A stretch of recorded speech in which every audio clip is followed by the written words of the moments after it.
Buenos días o buenas tardes, mi nombre es Laura López Fernández, yo soy de Galicia, España, pero vivo y trabajo en Nueva Zelanda, en la Isla Norte, en la Universidad de Waikato, en Hamilton, New Zealand. Entonces hoy me han pedido, me han invitado, es un honor para mí dar esta presentación sobre la poesía visual. Entonces la he titulado Poesía visual, discontinuidad de las formas. Entonces, en esta presentación me gustaría hablar un poquito de la trayectoria y el marco genérico de las escrituras experimentales, que es donde yo inscribo la poesía visual. También voy a hablar un poquito de posibles definiciones de la poesía visual, continuidades entre la poesía verbal y la poesía visual, discontinuidades y rupturas propias de la escritura visual. Voy a dar algunos ejemplos de estilos y poemas experimentales, y también voy a hablar un poquito, mencionar una tipología orientativa, pero también incompleta, de la poesía visual. Entonces, quizás para comenzar definiendo, acercándonos a la poesía visual, me gustaría hablar de o mencionar a Francisco Peralto. Él es un artista multifacético, y en este libro que se llama Ritual, que comprende de los años 1968 al 2003, en Miscelánea, en el poema Cuatro Poéticas, él nos habla de la poesía visual en un poema verbal. Entonces voy a recitar su poema. Actualmente hemos llegado tan lejos que hay que tomarnos en serio, si no desean los censores verse sepultados para siempre en los cementerios culturales, bibliotecas de despropósitos dictados por los dinosaurios literarios que los hongos y los insectos bibliófagos devorarán con la fruición de Pantagruel y Gargantúa. La poesía visual intenta universalizar el fenómeno artístico sin uniformarlo.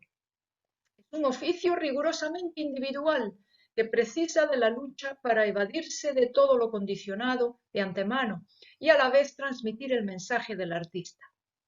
Entonces, como vemos aquí, yo creo que Francisco Peralto en este poema, en este fragmento de poema, indica muy bien una especie de definición de lo que es la poesía visual, ¿no? La poesía visual es también un lenguaje universal, un fenómeno artístico y que no está uniformado, ¿no? Que no está arreglado. Y es un oficio rigurosamente individual que precisa de la lucha para evadirse de todo lo condicionado de antemano. Entonces, a pesar de que algunos de los poemas visuales que vemos normalmente parecen muy sencillos, hay muchas veces mucho trabajo detrás. Bueno, veremos un poquito esto más adelante. Entonces, bajo el marco de lo experimental, quiero incluir la poesía visual, como he dicho antes, ¿no? Y dentro de este concepto de lo experimental, se incluyen múltiples escrituras poéticas no líricas y también escrituras no poéticas, que pueden proceder de otros géneros tradicionales como de la narración, del teatro, del ensayo. Todas estas escrituras comparten rasgos inherentes al género del cual proceden y son a su vez textualidades estéticamente no reguladas. Estas escrituras registran en su corta historia, desde finales del siglo XIX y principios del siglo XX, una trayectoria plural de rupturas de códigos y convenciones manifiestas en los primeros estilos vanguardistas, como en los caligramas de Apollinaire, en los poemas futuristas de Marinetti y en otros estilos vanguardistas como en el cubismo, el dadaísmo, el surrealismo, etc. Como afirma Felipe Cosén, un crítico chileno, desde el futurismo, los avances tecnológicos han provisto una serie de nuevas posibilidades para la experimentación literaria y hoy en día una amplificación cuadrafónica, un teléfono móvil, un rayo láser y hasta la alteración del ADN pueden formar parte de obras poéticas. Las poéticas experimentales incorporan estrategias muy diversas, tanto dentro como fuera de la página impresa, y tienden a ser muy receptivas a técnicas textovisuales utilizadas por los medios de comunicación. Así, por ejemplo, es muy común ver técnicas como el collage, la objetualidad, la focalización cinemática, etc. Se trata de textos inclusivos, no canónicos, de una naturaleza muy dinámica y versátil, que se resisten a cualquier caracterización o definición o tipología. Sin embargo, a pesar de ser escrituras de difícil catalogación, o como las llamaba Rafael de Cózar, formas difíciles de ingenio literario, en referencia a experimentos de épocas pasadas, como los tecnocagneia griegos, etc. Estas poéticas, a pesar de eso, estas poéticas inscritas bajo lo experimental son cada vez más populares y su constante labor disruptiva ha logrado ampliar el campo de acción de lo poético tradicional, legitimizando lo no lírico, la escritura no lírica. Y de esto ha hablado, por ejemplo, Arturo Casas, Baltruch, Isaac Lourido, o, por ejemplo, también otro término, lo analírico, en palabras de María Salgado, para referirse a las rupturas textuales, a estas escrituras, ¿no? Como parte de lo poético. Entonces, algunas escrituras poéticas experimentales son, por ejemplo, la poesía visual, el poema proceso, la poesía semiótica, la poesía fractal, la poesía objetual, la poesía cibernética, la poesía fonética, sonora, la biopoesía, la holopoesía, la poesía pública, etc. Son escrituras que tienden a trabajar, por ejemplo, la fragmentación, comunidad y la materialización de los signos. También suelen implementar lenguajes científicos y tecnologías en el mismo poema y usar técnicas de apropiación, de descontextualización, y se enfocan en presentar, no en representar, sino más bien en presentar. Y presentan percepciones desde distintos ángulos y lenguajes. Y como bien apunta Vicente Luis Mora, de la mano de María Salgado, todas estas rupturas, que van desde Mallarmé a Dada, pasando por el resto de las vanguardias e ismos, generan un espacio de libertad poética donde hasta el propio concepto de poética se cuestiona. Ante este nuevo escenario interartístico e interdisciplinario, donde el lenguaje verbal no es integral o imprescindible en el quehacer compositivo del poema, se requiere entonces una redefinición de lo poético como género. Y lo mismo podemos decir de la narrativa o el ensayo experimental, ¿no? También se requiere entonces que redefinamos todos estos términos, conceptos canónicos, ¿verdad? Y como propone Arturo Casas, se requiere una ampliación del marco natural del término poesía. La poesía, que hoy se publica como adscrita a patrones más o menos tradicionales, la sujeta a convenciones literarias y culturales firmes y duraderas, muestra también con frecuencia una necesidad de ampliación de su marco natural. El texto se desteje, la voz se mistifica, la función se olvida o intercambia. Ello ha supuesto, desde luego, toda una serie de descentramientos que vienen a cuestionar el lugar del poema, la entidad de la palabra poética como relato de cierto sujeto o de su subjetividad, lo distinto de la dicción y la referencia. Entonces, muchos críticos coinciden en que hay que redefinir lo poético, hay que redefinir el canon, los géneros, y porque nos hallamos ante manifestaciones artísticas o interartísticas intermediales muy diferentes, ¿no?, a las que había antes. Como afirma Casas, se puede hablar de contaminación y desnaturalización de las formas o géneros tradicionales. Las nuevas incorporaciones de elementos y lenguajes no verbales en literatura hacen que la cuestión del canon deje de tener relevancia. Tanto la novela lírica como el ensayo dialogado o el drama mediado por la voz de un narrador o los poemas experimentales forman parte de un nuevo campo estético y discursivo que evade normativas y que favorece la interdiscursividad, la transmedialidad, la incorporación de lo espectacular, de lo presencial, la oralidad, la performatividad, etc. Entonces, situados en este contexto plural, podemos decir que la poesía visual, una de las modalidades más populares de las poéticas experimentales, admite ser identificada o definida como una forma de poesía no lírica, una poesía para ser vista y una poesía que explora funcionalidades y estéticas de la imagen, ya sea esta la imagen verbal o una imagen conceptual, la imagen acústica, narrada, espacial, geométrica, matemática, pictórica, icónica, simbólica, plástica, objetual o virtual. Entonces, el elemento lingüístico verbal, si lo hay, puede aparecer como tal o puede ser estilizado, descontextualizado, marginal. Y lo mismo con elementos plásticos en cualquier soporte. Pero entre tanta ruptura, intermedialidad y desplazamiento de procedimientos compositivos convencionales, existe una continuidad por encima de esas rupturas, ¿no?, que representa cada estilo vanguardista y cada escritura experimental contemporánea. Y esta continuidad reside en principios ideoestéticos compartidos a lo largo de las décadas, como por ejemplo la intención de inclusividad de las distintas artes y ciencias en el poema, en un mismo poema. Es decir, la pluridisciplinariedad o el concepto de poesía total, del que había hablado ya Adriano Spátola a finales de los 70. También es una poesía que se lanza a la calle, que explora la teatralidad. También el elemento de inteligencia artificial está muy presente en muchos estilos de poesía visual. Lo sonoro, lo plástico. Entonces, hay muchos estilos dentro de lo que llamamos poesía visual, ¿no? Además del letrismo y el concretismo, dos estilos ya tradicionales dentro de las vanguardias, hay que mencionar el movimiento Fluxus, liderado por John Cage, Alan Caprow y otros artistas que desarrollaron el concepto de poesía expandida en virtud de la integración de las distintas artes. Entonces, esa sería un poco una continuidad dentro de las escrituras experimentales y vanguardistas y visuales. Hay una continuidad, participan de una misma intención, si se quiere, ¿no?, de incluir distintos lenguajes, distintas artes dentro del mismo poema, que van más allá de lo verbal. Esa sería un tipo de continuidad. Otro tipo de continuidad es la que existe en la poesía verbal convencional, que también puede explotar lo visual, lo sonoro, lo gráfico, lo matemático y lo narrativo en distintos grados. Entre un extremo y otro del espectro poético verbo-visual existe una continuidad que se manifiesta en estilos de poesía que participan de ambas modalidades.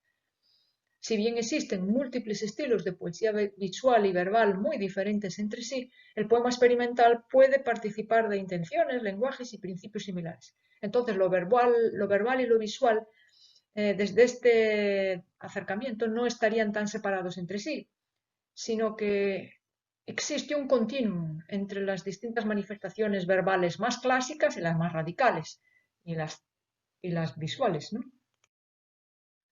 Por ejemplo, podemos hablar de visualidad verbal cuando el poema verbal se centra en describir el mundo visual y simbólico de una realidad, ya sea onírica, pensada, vivida o deseada. Una manera de explotar la visualidad en el lenguaje verbal es usando la técnica de la condensación o, por ejemplo, los símiles, como hacía Juan Ramón Jiménez en versos del tipo siguiente. Por ejemplo, este verso: «Qué bien sin nadie, oh naranja en mi alma». O otros versos de Fragmento primero en Espacio, 1954. «Pasan vientos como pájaros, pájaros igual que flores, flores, soles y lunas, lunas, soles como yo, como almas, como cuerpos, cuerpos como la muerte y la resurrección, como dioses». El significado de la experiencia, en ese sentido, pues no se nombra, solo se sugiere a través de imágenes en las que se utiliza el lenguaje verbal. Son imágenes abstractas, ¿no? Juan Ramón era un maestro de las imágenes abstractas, pero también hay referentes concretos, sin utilizar otro tipo de lenguaje. Entonces, este sería un poco un primer grado de visualidad dentro de lo verbal tradicional. Otro aspecto son las imágenes visuales espaciales, ¿no?, que pueden pertenecer al dominio de la fisicalidad o ser virtuales, dependiendo del poema.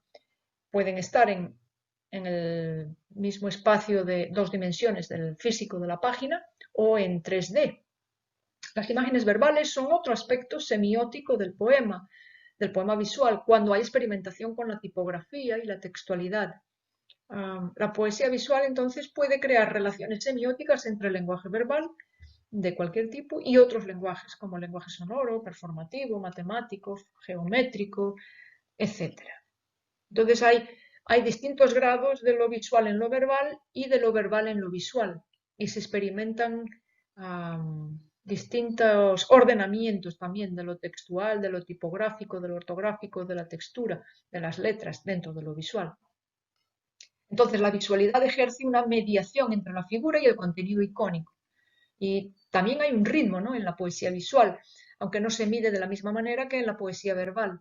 El ritmo de un poema visual suele producirse en torno a, por ejemplo, repeticiones o patrones icónicos o geométricos. No hay una regla fija.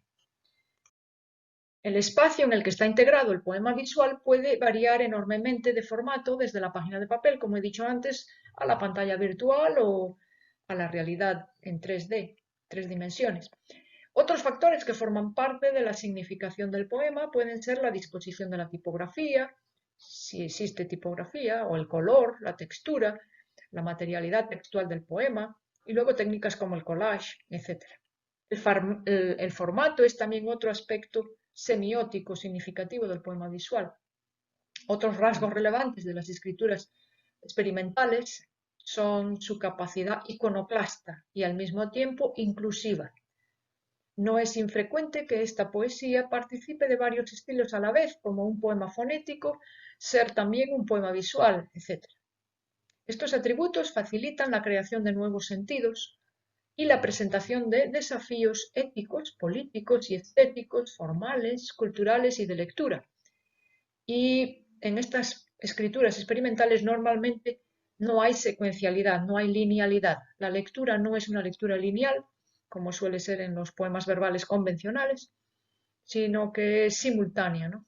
Y no es solo a través del órgano de la vista, sino también del oído, de otros órganos, ¿no?, sensoriales, que se perciben sentidos dentro de ese poema, ¿no?, de esos poemas experimentales o visuales. Una nota característica de estas escrituras es que se resisten a ser catalogadas y desafían la tradición de los cánones, tanto literarios como plásticos. No encajan en ningún canon tradicional. Son estilos también irreverentes, pero no son marginales, aunque han sido bastante marginados por la crítica hace tiempo, y pueden privilegiar en distinto grado un carácter lúdico, crítico y rebelde. Todo intento de encerrar un poema experimental en una tipología específica es siempre algo relativo y problemático, pues una clasificación no puede captar de manera estricta la totalidad abarcadora del poema, pues estos poemas operan con espacios intermediales y se acogen a distintas interpretaciones, evadiendo las taxonomías. Sin embargo, a modo de muestra, conviene mencionar una tipología mínima de poemas experimentales que incluye clasificaciones y definiciones de autores y críticos tan dispares como Hulsenbeck, Félix Morales, Mert Mael o Agustín Calvo. Entonces, una lista, por ejemplo, de estilos reconocidos por la crítica dentro de lo que son las escrituras o la poesía experimental es el letrismo, como he mencionado antes, la poesía concreta, originada sobre todo en Brasil, finales de los años 50, la poesía fonética, también de esa época, la poesía visual, tipográfica, caligráfica, sonora, semiótica, poema objeto, el poema acción, el poema propuesta, la poesía cibernética, cuyos precedentes más o menos inconscientes fueron la poesía permutacional. Ahí tenemos a Carlos Edmundo de Ori, un español que en los años 50 fue un pionero en este tipo de poesía permutacional. También tenemos los poemas Constelación de Gonringer y la poesía concreta también. Y luego tenemos otros estilos dentro de estas escrituras o poesías experimentales, como son la holopoesía y la biopoesía que inventó un brasileño también, Eduardo Kac, más recientemente. O, por ejemplo, un estilo bien diferente a todos ellos, la poesía pública. Entonces, el letrismo fue fundado en 1946 por el rumano Isidore Isú y apoyado por Maurice Lemaitre hasta el 2000. Luego él cambia de opinión, Lemaitre. El letrismo se basaba en utilizar las letras en su dimensión plástica, abandonando toda linealidad. Lo importante de las letras no lo constituye su valor como signos del lenguaje, sino su forma, sus dibujos, sus patrones. La escritura y los símbolos no llevan un mensaje funcional, sino estético, que va más allá del arte figurativo y del arte abstracto. Entonces es un estilo propio y podemos encajarlo dentro de las escrituras experimentales, ¿no? Poesías experimentales. La poesía fonética, la sustancia de esta variante es su sonido y no la forma gráfica de las letras o palabras. Algunos autores que iniciaron la poesía fonética o que la crearon, Raúl Hausmann, Marinetti, Kurt Schwitters, el grupo Glottis, Javier Maderuelo, Fátima Miranda, Henry Chopin, etc. El inmenso paso que constituye la introducción del irracionalismo total en la literatura se ha dado gracias al poema fonético, dice Richard Huelsenbeck.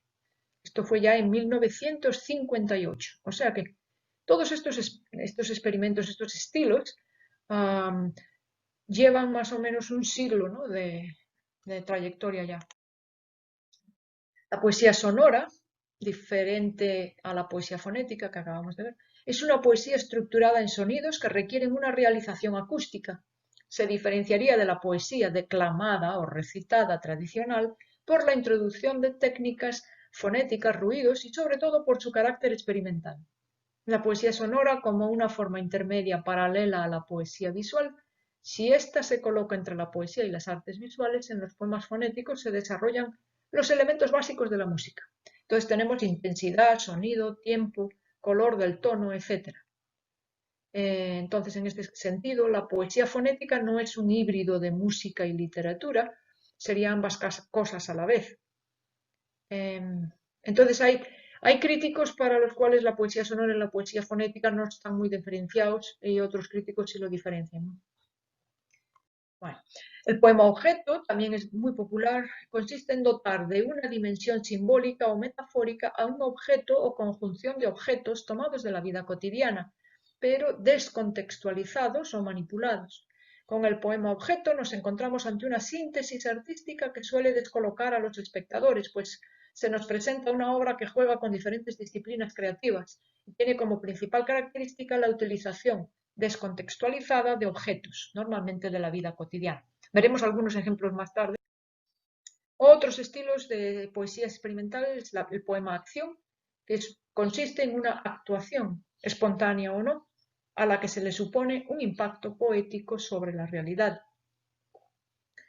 Aquí he puesto un enlace de COSEGA, Corporación Semiótica Galega, donde podemos ver algunos ejemplos. También hay poemas propuestas, parten de un proyecto poético diseñado por el autor y del cual cada receptor tendrá que montar su versión. Puede verse como un guión para poner en marcha una acción. Otro estilo de poesía experimental es la poesía cibernética. Incorpora a la creación del poema las posibilidades ofrecidas por las tecnologías. El poema cibernético incluye una lógica compositiva y unos lenguajes que parecieran situarse al otro extremo de lo lírico y su tradicional modo de operar. Luego tenemos la holopoesía o la poesía holográfica. Eduardo Kac fue el fundador de este estilo en 1983. El poema se organiza de una forma no lineal en un espacio inmaterial tridimensional y que va cambiando y transmitiendo diferentes significados incluso mientras el lector u observador lo mira. Al leer el poema en el espacio, es decir, al desplazarse con relación al holograma, el observador modifica constantemente la estructura del texto. Un holopoema es un suceso espacio-temporal. Evoca procesos de pensamiento, no su resultado.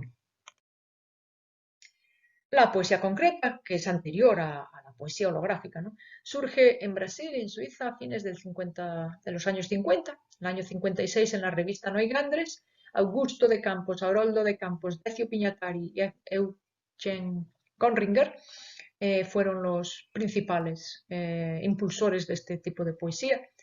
Esta poesía se basa en la emancipación de la frase y en estructuras verbo-bico-visuales.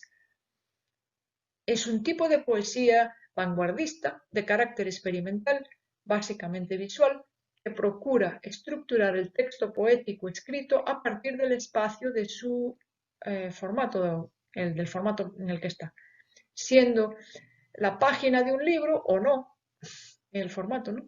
Buscando la superación del verso como unidad rítmico-formal. O sea que son unidades mínimas, ¿no? Las que utilizan dentro de la poesía concreta. Otro estilo, la poesía semiótica, se ocupa de aquellos signos o estímulos que transmiten un significado. No se utilizan solo signos alfabéticos de las lenguas naturales, sino cualquier clase de imágenes susceptibles de decir algo. Pueden ser dibujos, pinturas, fotografías. Para Marcelo Dolabella, la poesía semiótica, a través de la clave léxica, trasladó la verbovisualidad de la poesía concreta, ¿sí?, a la poesía sin palabras del poema proceso. Bueno. Luego tenemos la poesía pública, que se puede definir como intervenciones urbanas. Un grupo famoso es el Grupo Colectivo Transverso de Brasil. Entonces, todos estos estilos de poesía, de escrituras experimentales, que aportan una visualidad, todas enfatizan en distintos grados lo visual, nos apuntan, ¿no?, a pensar que la poesía vive o se encamina hacia una nueva era, y donde va dejando la página física a un margen, ¿no?, a un lado, y se está moviendo hacia otro tipo de espacios. Entonces el espacio, el movimiento, los gestos, la entonación expanden las dimensiones del texto, y la poesía se hace cada vez más cercana, ¿no?, a otras disciplinas que ya habían estado en contacto entre sí desde los orígenes de la poesía, como son el teatro y la música. Entonces vamos a ver ahora algunos estilos de poesía seleccionados por Chus Arellano. Vamos a ver. Ahora vamos a ver una tipología orientativa, como había dicho al principio, pero incompleta, de la poesía visual, ¿no? Entonces, algunos de estos poemas son, por ejemplo, el poema vocálico, el poema consonántico, el poema caligráfico, el poema tipográfico, el poema tachadura, el poema dactilar, digital, el poema numérico, el poema partitura, poema fonético sonoro, poema proceso, poema político, poema cibernético, poema homenaje, poema esquela, videopoema o videoacción. Entonces, estas tipologías están basadas en el motivo, en los motivos. Por ejemplo, en la siguiente tenemos, por ejemplo, este poema de Ángela Serna, en Antilogía Poética, dedicado a las vocales. En este caso es la A minúscula, que comprende el resto de las vocales del alfabeto latino. Entonces, el motivo de las vocales ha sido muy popular en los años 80, 90 en España. Muchos poetas visuales han trabajado este tipo de motivo, ¿no?, en su poesía visual, que no es precisamente letrismo, sino es como otra categoría, ¿no?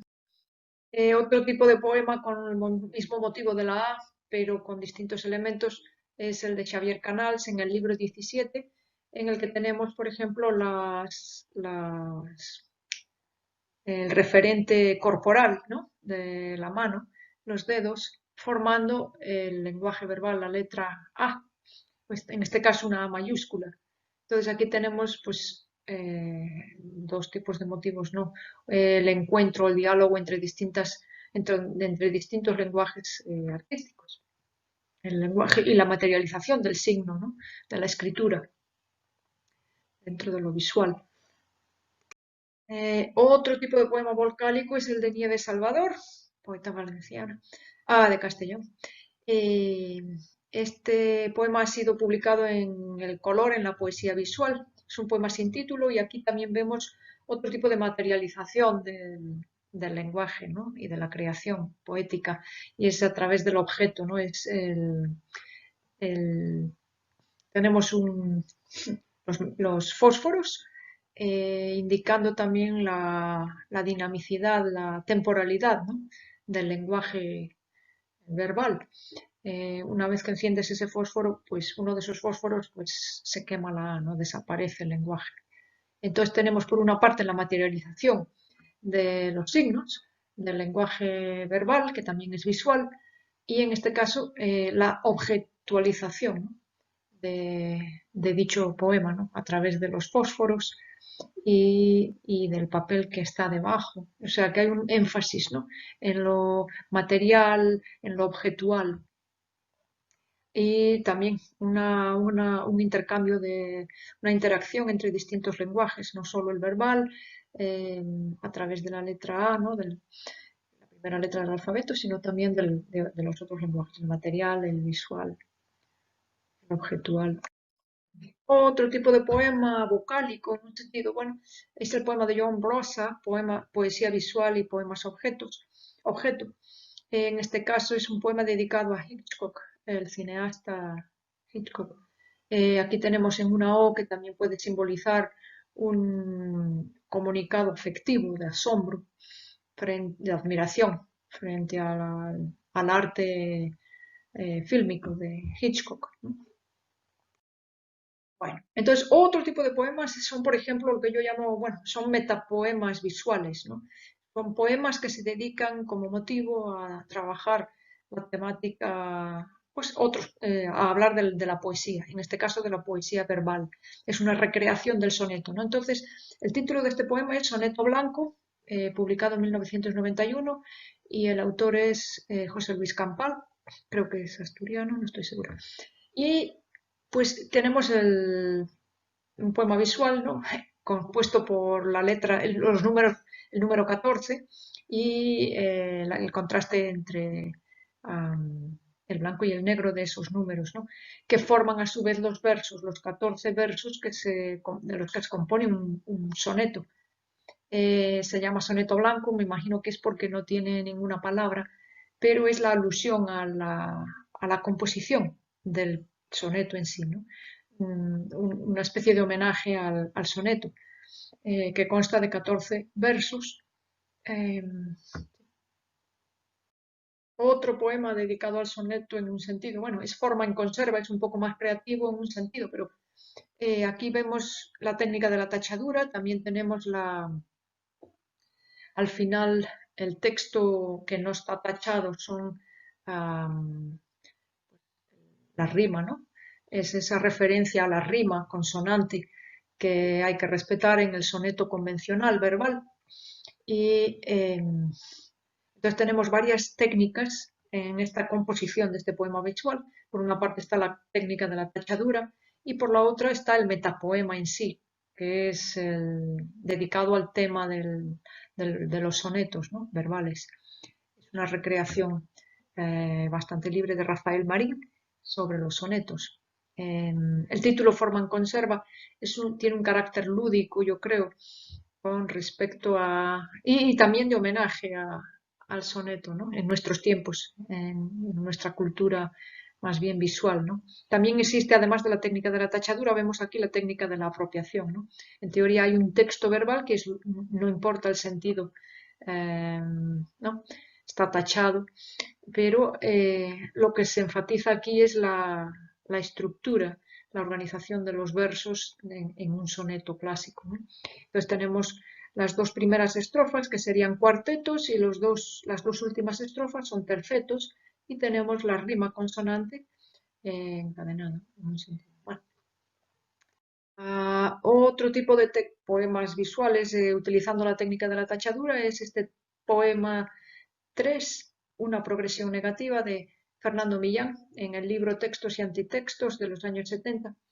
Quizás aquí también, además de la tachadura, hay que comentar el color, ¿no? En la simbología, el referente de la bandera nacional y quizás una lectura negativa, ¿no? Como dice, una progresión negativa. La técnica de la tachadura pues, nos remite directamente a un acto de protesta frente a los discursos oficiales y también es un acto de libertad, ¿no? Individual del artista, de tachar, tiene su licencia de tachar las partes que él quiere, ¿no? En este caso, formando pequeñas islas con distintas formas, ¿no? Entonces tenemos no solo la técnica de la tachadura, sino también una lectura como crítica al contexto de la época en la que se compuso el poema. Eh, Otro poema en el que aparece quizás otra técnica, bueno, es el poema de Le Magnétiseur en la palabra imaginada de Corpa. Y en este caso tenemos un texto en francés de otro autor que, con la página, ¿verdad? Y luego encima tenemos una X, como una tachadura, pero diferente, ¿no? Y una mancha como si fuera de sangre. Sí, entonces tenemos distintas capas en las que se enfatiza quizás el carácter creativo, ¿no? De un poema, que no tiene que significar de manera verbal.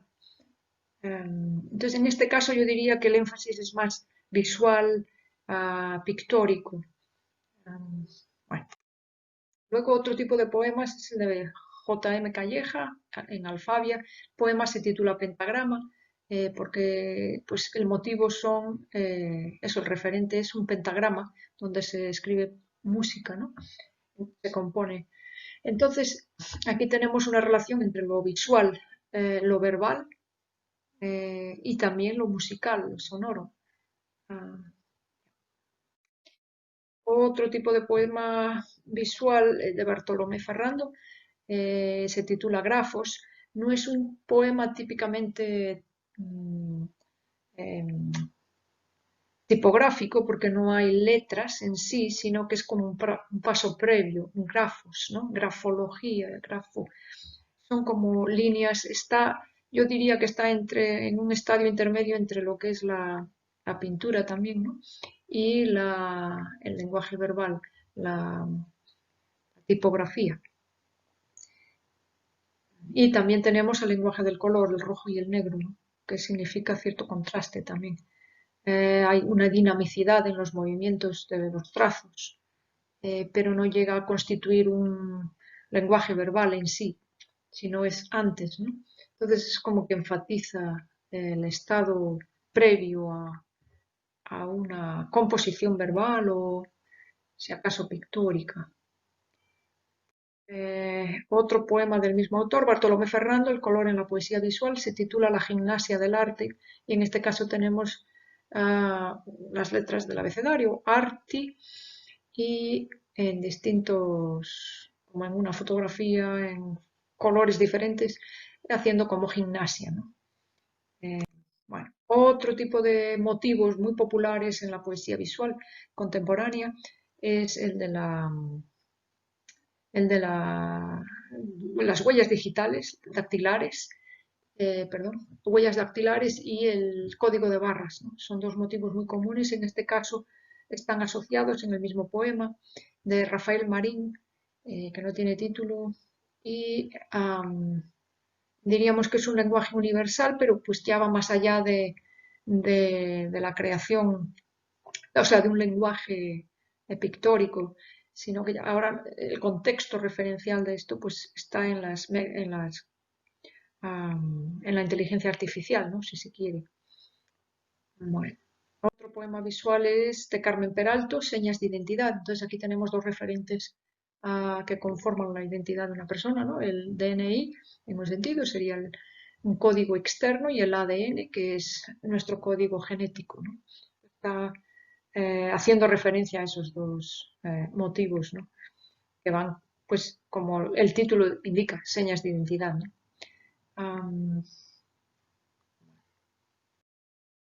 Luego, otro tipo de poemas más como de homenaje. Tenemos el de Xavier Seoane, homenaje a Luis Cernuda, homenaje a Luis Cernuda, simplemente con el nombre del artista, a quien homenajea, y como una pluma, pero un palo, ¿no? Un lápiz. Luego tenemos otro poema de Bartolomé Ferrando, equilibrio entre los números y las letras, el mundo, eh, las ciencias, el arte verbal. También tenemos eso, en los números aparecen un subtexto que es el geográfico, ¿no? Mapas, parecen como mapas geográficos, ¿no? Otro poema visual de Joaquín Gómez, titulado País, en Poesía Experimental 93. En este poema vemos motivos, clichés, ¿no? que simbolizan ciertos aspectos estereotipados de España, ¿no? En este caso tenemos el fútbol, la pelota del fútbol, la quiniela, un trozo, la quiniela, tenemos las cartas de un tres de copas, y tenemos un fragmento como del Guernica, ¿no? Entonces tenemos distintos momentos históricos, épocas que representan ciertos aspectos del siglo XX, ¿no? De la cultura y del arte y de la sociedad, eh, de la posguerra. Um, Otro tipo de poema muy diferente, poema visual, poema del triunfo del poeta sobre el caos, de Antonio Albalat, en Tratado del Caos, Tratat del Caos, poesía, la serie de poesía 3 y 4. Y aquí tenemos, por ejemplo, hay distintos elementos, ¿no? Lenguajes. Tenemos el uso de la fotografía, de la tipografía, tenemos el lenguaje oriental como caracteres, ¿no? Chinos o japoneses. Seguro. Luego tenemos referentes del mar, conchas, etcétera, ¿no? Luego tenemos otro tipo de poema también con un referente muy popular, que es el de las páginas web y los dominios. En este caso es un poema de Juan Ricardo Montaña en el libro Aldea Poética 2, y tenemos el dominio de España, ¿no? www. Un escarabajo y luego .es de España. Entonces son distintos lenguajes. Este sería un poco la entrada al lenguaje HTML. Otro tipo de poemas también es este de Ángela Serna, en el librito Alfaar, se titula Robada. Y aquí vemos pues cómo juega la autora con el símbolo de arroba, que si bien en el contexto de nuestra época actual se refiere al Internet y a todo lo digital, eh, también tiene un referente histórico, una historia, ¿no? Esta arroba, que viene del árabe y era como una unidad de medida. Y aquí también vemos como en el centro de estas arrobas se esconde la clave, ¿no? El secreto, ¿no? Necesita una llave para abrir la información. Entonces tenemos una condensación también de significado, simbología. Vale. Y luego tenemos, por ejemplo, este poema de David Pérez Paul, Código Cutre, 2017, sin página. O sea, sin página, pero el apellido, perdón, el título eh, tiene esta palabra como un neologismo, ¿no? Cutre, que es una manera peyorativa, ¿no? De una lectura que se hace de estos códigos de barras. En este caso es un código creado por el poeta mismo, ¿no? Una lectura que hace crítica de los códigos de comunicación entre los cuales tenemos que usar, ¿no? Muchas veces. Este poema de Pepe Mita se titula Torero, y como vemos es otro referente nacional, ¿no? De una época de España. Tenemos que la palabra torero pues, está fuera como dice el del rebaño, dice arriba, estimar es compartir, viu fora del remat. Entonces tenemos la idea de creatividad, libertad, pero con el símbolo, con el estereotipo de los toros, ¿no? Y de torero. Es decir, es una manera también de experimentar la libertad individual fuera de la colectiva, ¿no? De la colectividad. Otro poema interesante es el de Domingo Frades, se titula Espataluña, fue publicado en 1999 en el libro La palabra imaginada. Como vemos, la palabra del título, Espataluña, es una condensación de dos palabras, de España y de Cataluña. Y en el dibujo, o sea, en el referente a la bandera catalana, y española, ¿verdad? Tenemos los colores, el gualda y el rojo, saliendo de unos dedos, ¿no? De la mano de un trabajador, ¿no? Eh, entonces tenemos una referencia a las tensiones, si se quiere, entre la identidad nacional de Cataluña y la de España, ¿no? Nacional de España. Mm, un tema todavía candente. Bueno, y otro tipo de poema que comparte, o sea, que es visual, pero también tiene otra dimensión, ¿no? Fonética, sonora. Es el de David Fernández Rivera, que se titula Fashima, publicado en su libro Libertad, publicado en el 2020. Entonces, vamos a escucharlo, su propia voz. Labreak tahara. Selmeah nina no putsidome. Tekremindula. Salab.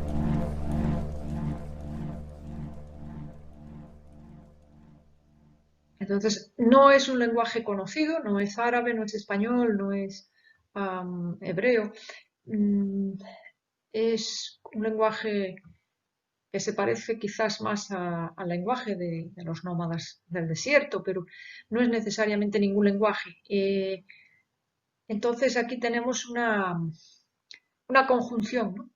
De creatividad en cuanto al lenguaje, un lenguaje que parece un lenguaje verbal, parece un poema casi tradicional, pero no está compuesto de ningún referente verbal conocido. Y al mismo tiempo tenemos la lectura, ¿no? Del mismo poema. Entonces tenemos varias capas aquí de significación dentro de lo que es el poemario Libertad, ¿no? Es una expresión más de libertad. Y eso comparte con la poesía visual el hecho y con la poesía verbal, ¿no? Es decir, el hecho de que está escrito como en versos cortos, como si fueran de una palabra o dos, y, eh, y también se puede oír, ¿no? Luego tenemos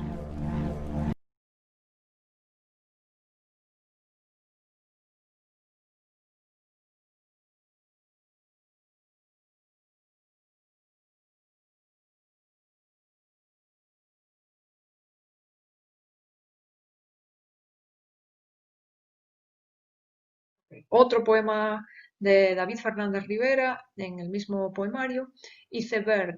Y este es un poema a cuatro voces, en silencio, pero que participa de lo verbal, de lo fonético, de lo sonoro, de lo visual, de lo geométrico. Entonces tenemos cuatro voces y cada voz es una voz diferente con un poema diferente. Eh, También podemos decir que es un poema experimental y que participa, quizás utiliza técnicas, se apropia como de técnicas del teatro con distintas voces, ¿no? Luego tenemos eso, la poesía pública.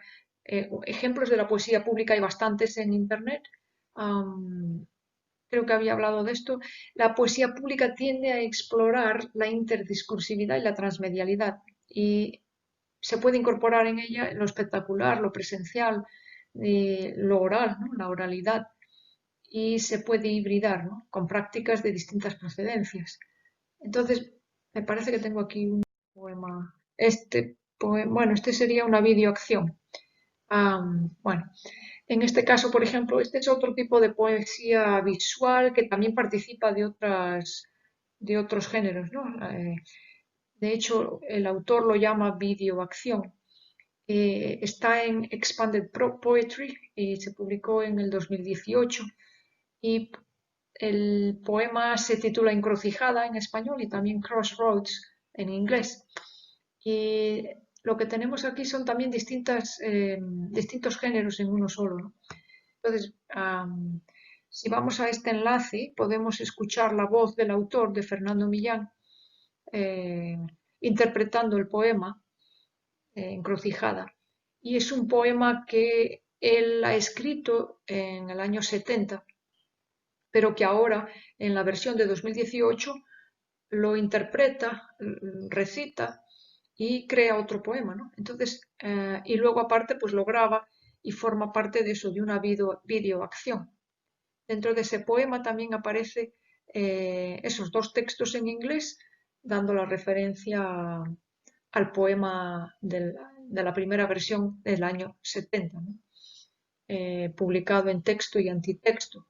Entonces dice, este poema es la partitura de un poema acción, publicado en textos y antitextos, colección El Anillo del Cocodrilo, editorial Parnaso 70, Madrid, 1970. Entonces tenemos distintos tipos de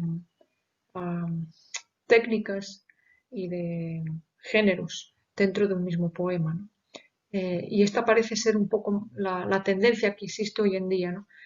Utilizar la tecnología, pero al mismo tiempo combinar distintos lenguajes artísticos en uno solo. Otro poema que es interesante, representativo de una época también, es el Tlalatala, José Luis Castillejo.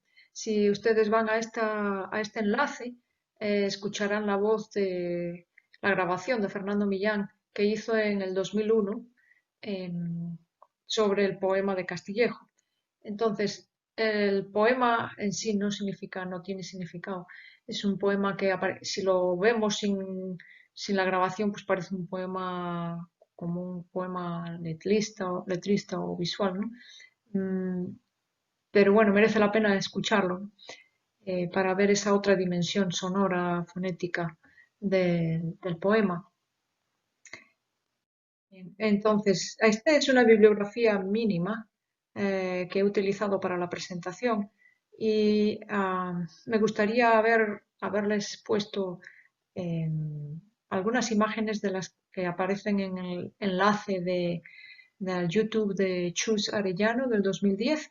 Ella comienza su inclusión de poesía experimental con una fotografía, ¿no? De las manos en una cueva en España, ¿no? De hace por lo menos 9.000 años.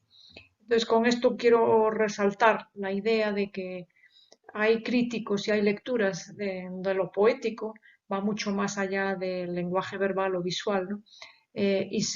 Incluso va más allá de la historia y se remonta a la prehistoria y a los primeros pasos como cultura o como grupo de la especie humana. Ah, entonces es curioso cómo hay como que se cierra un círculo, ¿no? Desde esos 9.000 años atrás con esas manos de los cavernícolas, intentando expresar quizás algún sentido artístico, porque no todas las manos son iguales, o sea que parece que hay algo más allá de un sentido funcional en, en esas manos pintadas en la roca.